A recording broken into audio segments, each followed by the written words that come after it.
এসডিপিআর পক্ষ থেকে মিডিয়া বন্ধুদেরকে আন্তরিক সালাম ও অভিনন্দন।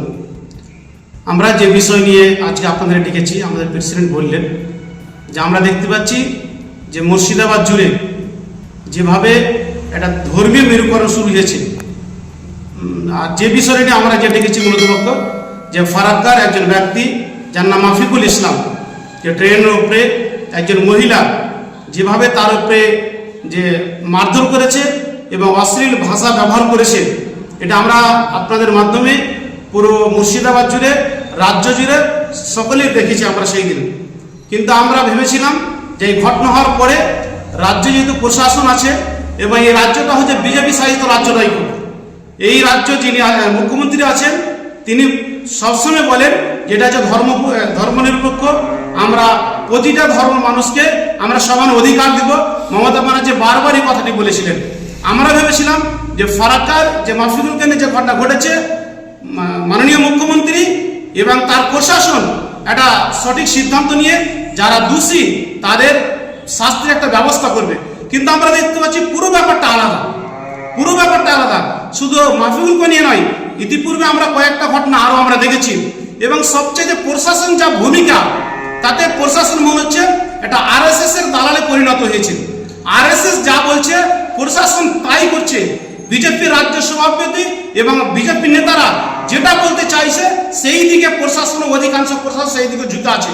সাথে সাথে মুখ্যমন্ত্রীরও তার ভূমিকা দেখতে পাচ্ছি যে বিজেপির সাথে মনে হচ্ছে একটা সেটিং এ কাজ করছে, কারণ 2026-এ ইলেকশন আছে, তাদেরকে ক্ষমতায় আবার টিকে থাকতে হবে, এটা আমরা বুঝতে পারছি। কারণ যে মুর্শিদাবাদ নিয়ে বারবার যে ঘটনা ঘটে যাচ্ছে, যদি প্রথমেই সেই ঘটনার তদন্ত করে তাদের শাস্তির ব্যবস্থা হতো, তবে দ্বিতীয় এই মাফিকুলের ঘটনা ঘটতো না। আমরা দেখেছি যে সুজিতে নিমতিতা রেল স্টেশনে যে একটা দুর্ঘটনা ঘটেছিল, সেখানে রেল স্টেশনের উপরে বোমা পাওয়া গেছিল, জনগণ দেখেছিল, তারপরও প্রশাসন এই নিয়ে কোনো একটা পদক্ষেপ নেই। এরকম আমরা দেখেছি মুর্শিদাবাদের বেলডাঙ্গাতে একটা ঘটনা ঘটেছিল, সেখানে প্রশাসন এবং রাজ্য সরকার তার কোনো আমরা ভূমিকা দেখতে পাইনি। আমরা একের পর এক আমরা এইভাবে ঘটনা আমরা দেখতে পাচ্ছি। আমরা আজকে social Democratic party of India তথা এসডিপিআর পক্ষ থেকে প্রশাসন এবং রাজ্য সরকারকে আমরা একটাই বার্তা দিতে চাই যে অবিলম্বে যারা এই সমস্ত ঘটনা ঘটাচ্ছে তাদের একটা উপযুক্ত শাস্তির ব্যবস্থা করতে হবে।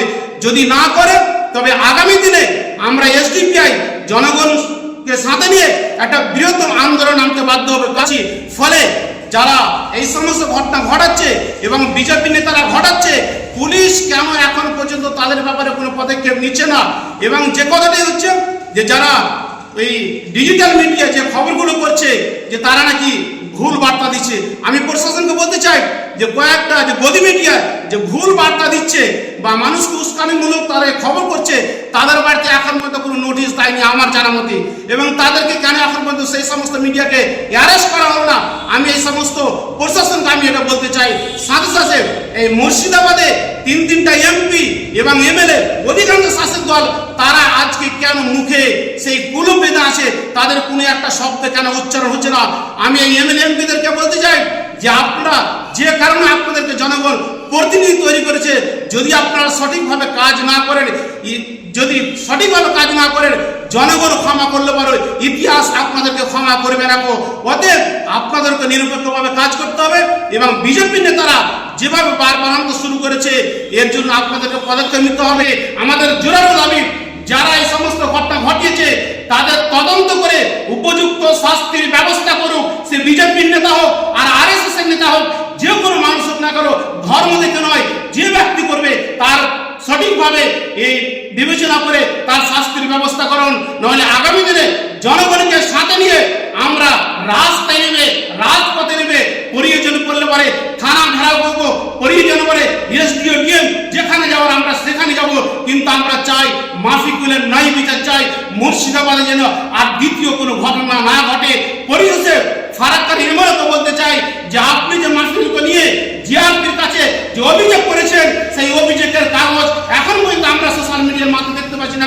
যদি সত্যিকারই আপনি অভিযোগ করে থাকেন তবে আপনি প্রেস মিট করে আজকে আপনাকে জানাতে হবে, নাহলে আমরা বুঝবো আপনি নাটক করতে শুরু করেছেন মাফিকুলকে নিয়ে যে 2026-এ আবার আমাকে এমএলএ থাকতে হবে। হবে। অতএব এই নাটক আপনারা বন্ধ করুন। আমরা এসডিপিআই এই নাটক বন্ধ করার জন্য আমরা আজকে প্রেস মিট ডেকেছি।